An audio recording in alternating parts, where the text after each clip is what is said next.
Sportland on maailm neile, kes soovivad olla esimesed.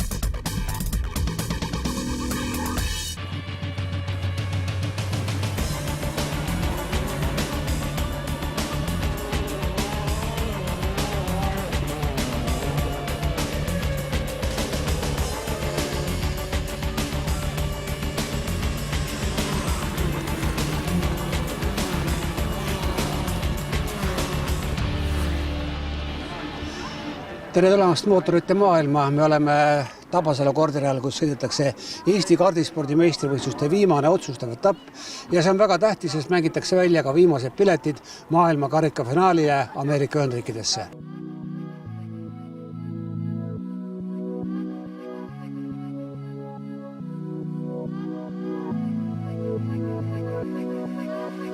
Nagu juba heaks tavaks on saanud, olid ka Tabasalus kohal külalised meie naaberriikidest. Rotax Max klassis tuli 4. aastat järjest Eesti meistriks Aavo Talvar, kes oli ainuvalitsejaga Tabasalu rajal. Teise koha saanud Kairo Kivi kaotas nüüd juba kokku 6-kordsele Eesti meistrile 81 punktiga. Talvar ja Kivi esindavad Eestit ka Ameerika Ühendriikides toimuval Rotaxi maailmakarika finaalis. Eesti meistrivõistluste 3. koha sai Mart Soo, meistrivõistluste 4. oli Tabasalus 3. koha ja esimest korda poodiumile pääsenud Kristjan Salvet. Aavo Talvar läheb maailmakarika finaali juba 7. korda, parimaks on olnud eelmisel aastal Portugalis saadud 7. koht. Esimest korda oli 2007 täitsa algajana, ehk siis iga aasta on õnnestunud saada ja ei teagi, mida see on siis 6-7 äkki. Mis mõttega lähed? Ei saa suurte mõtetega minna, sest muidu läheb alati halvasti, aga viimast aasta on hästi läinud ja viimasel aastal oli veel kõrgem koht kui eelmise aastad ja loodan veel kõrgemat saada. Rotax TD2 klassis oli enne viimast etappi võimalusi veel 2 mehel, Mario Haugasel ja Antti Rammol. Esimest korda tuli Eestis võitjaks Haugas, kes pääses teist korda ka maailmakarika finaali. Teise koha sai Antti Rammo, kelle jaoks Tabasalu etapp aga ebaõnnestus, sest eelfinaali katkestas ta rajalt väljasõidu tõttu ja finaalis jäi tehnilise rikke tõttu viimaseks. 3. koha sai Maarja Vendla, kes oli aga võidukas Tabasalus. Ühtlasi andis ta pärast sõitu mõista, et järgmisel aastal tal enam plaanis ei ole kardirooli keerata. Nii ta läks, et me olime kõik päris võrdsed, et tuli lihtsalt kõik võimalused ära kasutada ja niimoodi see sõit põnevaks teha. Üks rivaalidest Antti langes väga otsustal momendil lihtsalt välja. Jah, see oli veits üllatav, ma ei saanud aru, mis tal oli, et paraku Antil kipub neid timklasi juhtuma, et ma ei mõista seda. Mis siis nüüd tähendab, pead ja veel karti sõitma, kui nüüd tulid etapi juhitjaks? Ei, pigem võib-olla väärikalt lõpetada, kui siin edasi nühkida, et jah, lõpuks tuli see võit ära see või. Ja Mario, eks sa tahtsid seda viimast etappi ikka tegelikult ära ka võita? Tegelikult otseselt ei tahtnud, sellepärast, et tiitlivõit selgus juba meil eelfinaalis. Et siis lõpus oli lihtsalt vaja riskivabalt võtta, et ei tuleks kindlalt katkestamist ja et musta lippega midagi tuleks, siis ma võtsin pinged maha ja lihtsalt sõitsin rahulikult sõidu lõpuni. Et enam see viimase etapi võit ei olnud enam nii mäletatav. No, mõlemad sõidud iseendal rikkus tegelikult Antti Rammo ära, et kas sa rajal panid tähele ka? Eelfinaalis lendas ta välja ja nüüd siis tehniline probleem.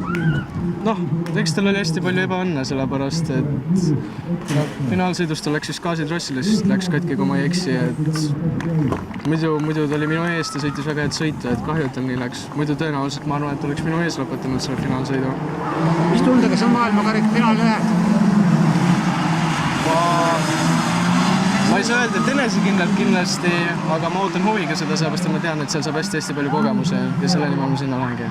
Rotax Junior klassis tuli Eesti meistriks Jüri Vips, kellele järgnes 12-punktisele kaotusega Ralf Aron. Viimasest etapist Aron aga osa ei võtnud, sest samal ajal sõideti Chick FIA Academy sari, kus ta sai kokkuvõttes 9. koha. Vips ja Aron sõidavad samuti maailmakarika finaali, kus mõlemad on seadnud endale kõrge eesmärgi pääseda esikümnesse. Meistrivõistluste 3. koha sai Oliver Nurmik, kes Tabasalus oli 4. Viimasel etapil pääses sel hooajal esimest korda poodiumile Artur Bloom, kes saavutas 2. koha ja püsis kogu sõidu Vipsiga samas tempos. Viimane sõit mul ei hakanud treffid tööle, see oli päris raske, aga tuli lõpuks ära. Vaatasin, et iga pika sirge keskel sa ikka viskasid pilgu korraks taha, kuidas olukorrad on? Ja, et tavaliselt ma nii palju taha ei vaata, aga seekord täiesti vaatasin võib-olla isegi liiga palju taha. Kas oli natukene kahju ka, et üks peakonkurente Ralf Aron täna rajal ei olnud? Eks ikka, et oleks palju huvitav olnud ja seal võistleb nüüd seal akadeemia trahvis, et võistleb poodiumi koha üle, et ma arvan, et tal läheb seal ka päris hästi. Et edu tallegi ja Eesti meistritiitel on käes nüüd, et õnnelik. Nüüd läheb siis duo Aron Vips läheb maailmakarika finaali. Seda küll ja seal on loosiga ka siuke teema, et seal paljudel antakse päris halb mootor kätte. Paljudel headel sõitjadele ja siis neil ei lähe seal väga hästi. Aga loodame, et nagu jääb ja läheb seal maailmameistrivõistlustel ka hästi. Väga põnevaks kujunes meistritiitli lõpplahendus ka Rotax Masters klassis, kus tuli võitjaks Erki Lehiste, seda napilt Priit Sei ees. Enne viimast etappi oli liider küll Sei, kuid tehnilise rikke tõttu oli ta sunnitud katkestama eelfinaali, mis tähendas finaaliks viimast stardikohta. Lehiste suutis aga finaali viimases kurvis mööduda lätlasest Andres Lembergsist ning näpsata nii etapivõit kui eestremeistritiitel. Lätlase järel oli kolmas Argo Tamm. Erki Lehiste debüteeris maailmakarika finaalis juba 2010. aastal Itaalias. Mida veel tahta? Viimases kurvis lätlasest mööda võit ja pilet Ameerikasse. Ja ega rohkemat on väga raske isegi unistada nii, et ei kõik väga tipp-topp, et väga ilus punkt selle loo ajal ja eks ma selle meistritiitli pärast siia tulin ja lõpuks ta siis ikkagi minu omaks sai, nii et väga lahe. Kui vahepeal lätlane mööda läks, ega sa ei kaotanud meelekindlust? Ei no ega siis alati tuleb ju võidelda lõpuni, ega muidu ei saa. Tõeline sportlik finaal. Absoluutselt. KZ2 klassis sõideti Eesti karikavõistlusarvestuses ja sellel hooajal vaid üks etapp, seda juunis Lätimaal Robasis. Kaksikvõidu sõid seal leedulised, kolmas oli Kaspar Kallasmaa, kes tuli ühtlasi Balti karikavõitjaks. Rotax Minimax klassis võitis Eesti meistritiitli Georg Kõss, kuid viimasel etapil oli parim Karl Leesmaa, kes edestas finišis napilt Kõssi. Tabasalus sai kolmanda koha Ragnar Veerus, kes meistritiitli arvestuses pidi aga tunnistama lätlase Valter Sviedrise paremust. Poisid, kas lugesite ära ka mitu korda te seal rajal kohtasid vahetasite? Ei, palju. Ma arvan, ma ei jõudnud lugeda, ma olin nii tegus. Sa olid tõesti tegus ja sul oli hooajal täna seekord päris palju probleeme, aga see viimane etapp oli ikka super etapp, jah? Jah, oli. Sain õnneks niisuguse töötava raami ja on vähe sõita, siis saimegi hea tulemuse. Tundus küll, et see uus raam aitas sulle palju kaasa. Aga sul olid rajal ka oma kindlad kohad, kus sa alati möödasõitu üritasid? No põhimõtteliselt küll, sest et vahepeal oli niimoodi, kui ma oleks läinud mujal, siis oleks võib-olla niimoodi juhtunud, et mõlemad oleksime seal välja lennanud, et ei hakanud päris niimoodi viimase peal minema mööda. No Georg, sina küll väga palju selle taga ei tahtnud passida? Ei tahtnud. Aga tundsid ka, et kas Karlil oli kuidagi autodena kiirem? No natuke ikka vist oli, jah. Aga veel viimasest kurvist välja tulles üritasid? Üritasin, ikka tuleb üritada. Õige. Aga sulle endale hooaeg oli väga korralik? Ikka. Jäid rahule? Jah, väga. Sul olid ka omad võimalused, kuidas sa seda mängu sealt tagant jälgisid? Väga huvitav oli. Aga no, eks ma ikka proovisin. Kui võimalus oli, siis ikka läksin. Viimasel ringil ka vaatasin, et vist jõuan Georgile vahele, aga siis jälle vaatasin, et nii hakkas pöördama ei. Et parem ikka kindlad kolmas, kui äkki kuskil väljas. Kas kardid käisid teil nagu peaaegu võrdselt kõigil edasi, et kiiruse poolest nagu keegi üle ei olnud? Ei, tegelikult ikka võrdne oli enam-vähem. Kui teine oli tuules, siis oli tema jälle kiirem. Nii see oli. Jäid rahule? Ei, ma arvan küll, jah. Hästi läks tegelikult. Mini 60 klassis tuli kindlalt Eesti karikavõitjaks Mattias Erik Rass, kellele järgnesid kevadel Eesti Autospordiliidu ja Eesti Kardiliidu poolt korraldatud noorte talentide sarja Talendid rajale võitnud Andreas Lootus, kolmas oli Jana-Erika Rallmann Venemaal. Kuidas ise hooajale tagasi vaatad? On üsna edukas olnud, jah, et tulnud võita ja teinekord on tulnud leppida aga kaotustega,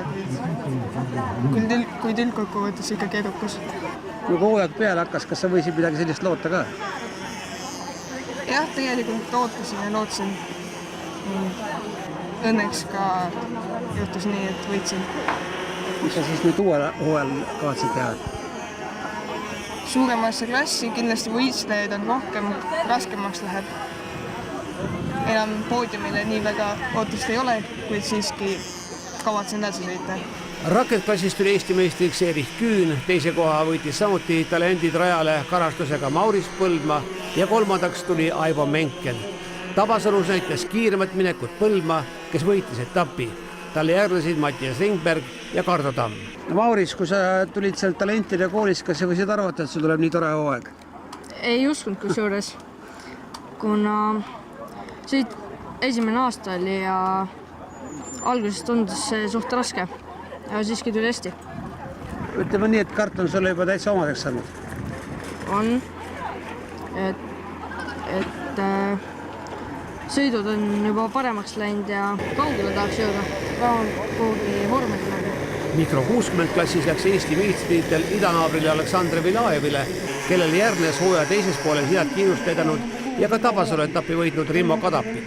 Kolmas oli Karl-Kennet Neuhaus, kes viimase etapi lõpetas 4. Start oli päris hea sul? No oli jah, aga ma olin valel pool. Aleksandr Vilaev läks nagu essa, aga tegelikult oli mina essa. Ja start läks hästi ja kõik läks hästi. Paistsid nii, et auto oli sul täna nii kiire, et ega Vilaevil erilisi võimalusi vist ei olnudki? Ei olnud jah. Tundsid ennast kindlalt? No kui Vilaev ühe korra seal 4. koorist tagant sõi, natuke sisse tuli ja kõrvale, siis tuli veidi hiirn peale, aga keerasin peale, aga õnneks ei saanud midagi. Kadettklassis sõideti Lootuse karikale ning selle võitis Christopher Reintam, kes hooaja viimasel etapil sõitis juba suurema Mikro 60 kardiroolis. Kadeti viimase etapi võitis Martin Juga, teine oli Jaan Järveveer ja kolmas Artjom Vedennikov. Lootuse karikarveses järgnesid Christopher Reintamile Järveveer ja Juga. Meeskondlikus arveses tuli võitjaks Talvar Racing, teise koha sai AGS Racing ja kolmas oli Tark Racing. HRX Eesti meistrivõistlustega on kodune kaardihooaeg selleks aastaks lõppenud, aga põnevusega ootame 2 väga tähtsat võistlust. Juba järgmisel nädalavahetusel stardib Ralf Aron CIC-FIA KF-klassi maailma meistrivõistluste avaetapil Itaalias. Novembrikuu keskel sõidab 6-liikmeline Eesti koondis Ameerika Ühendriikidesse New Orleansi, kus toimub Rotaxi klasside maailmakarika finaal. Kiirusautomudelite kodune hooaeg lõpetati Eesti meistrivõistluste viimase etapiga, mis toimus Lasnamäel Linnamäe Lütseumi rajale. Mudelite otsustav timmimine sai teoks kooli tööõpetuse klassis, mis ongi selle aja harrastajatele vaat et teiseks koduks. Uudistajatele pakkus huvi, kuidas nii Euroopas kui maailmas läbi löönud ässad igaks võistluseks väga põhjalikult valmistuvad. Meie liidritele oli Eesti meistrivõistluse 3. etapp ühtlasi viimane tehnikaproov enne Euroopa karikavõistluste otsustavat etappi. Meil Eesti meistrivõistlusel on 3 etappi, kevadel, suvel ja 1 sügisel ja 2 paremat kiirussummana läheb siis arvesse, mille alusel paremusjärjestus selgub. Ja sina nagu ikka teed kaasa 2 klassis? Jah, kuniks jõudu jaksub on, nii 2 klassis on siiani olnud. No anna väike ülevaade, kuidas siis praegu seis on? Endal mul on, ütleme niimoodi, et suhteliselt hästi läinud siiani sellel aastal ja nii ka Eesti meistrivõistlustel, et loodan võita mõlemas, aga eks näis, mida konkurendid teevad. Tänavune 2-kordne maailmameister Lembit Vaher võttis 2 esikohta ka Eesti meistrivõistlustelt. Teise mehena suutis tuubli teha veel Mart Sepp. 2 suuremas klassis võidutsesid vastavalt Tiit Luman ja Ando Rohtmets. Juunioridest tuli Eesti meistriks Elisabeth Kaljulaid. Poolas Euroopa karikavõistluste eelviimasel etapil püstitas Tõnu Sepp maailmarekordi 5-kuubikuliste mudelite klassis, seda tulemusega 314,104 kilomeetrit tunnis.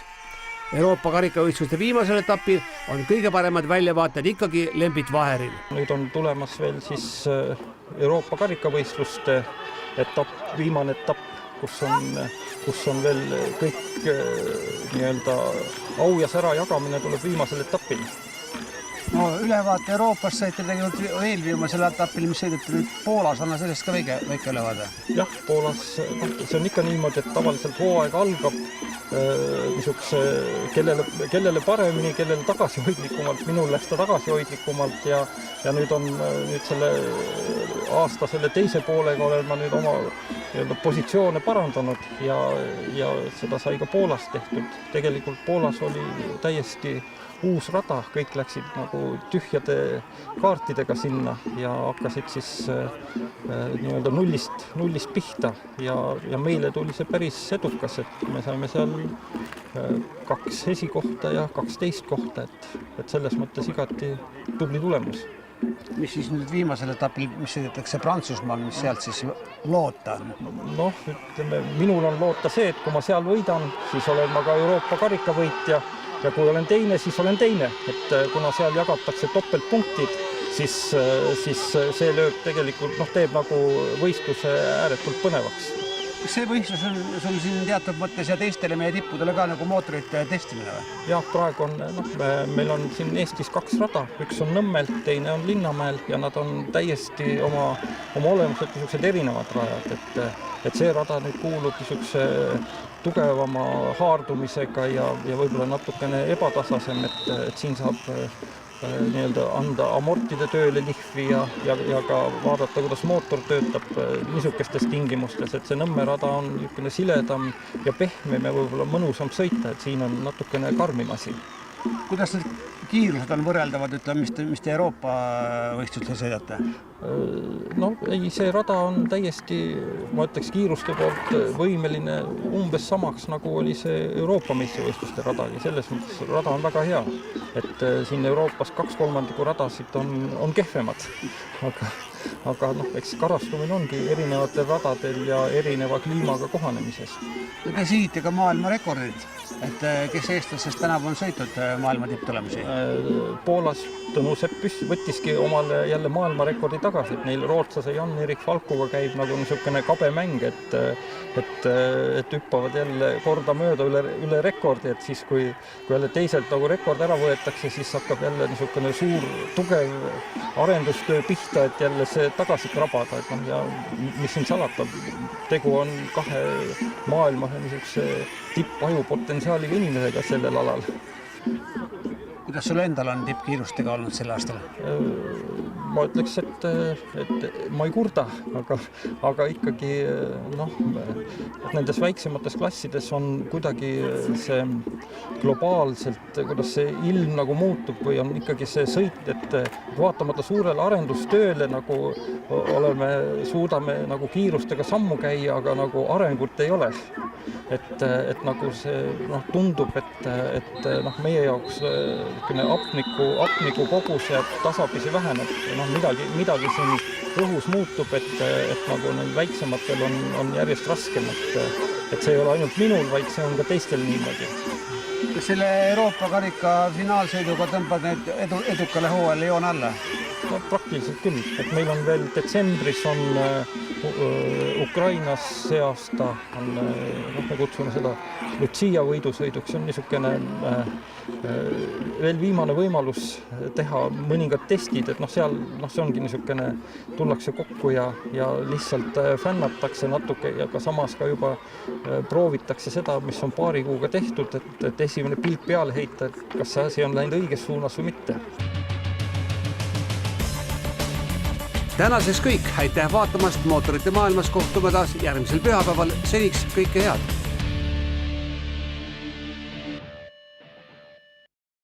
Sportland on maailm neile, kes soovivad olla esimesed.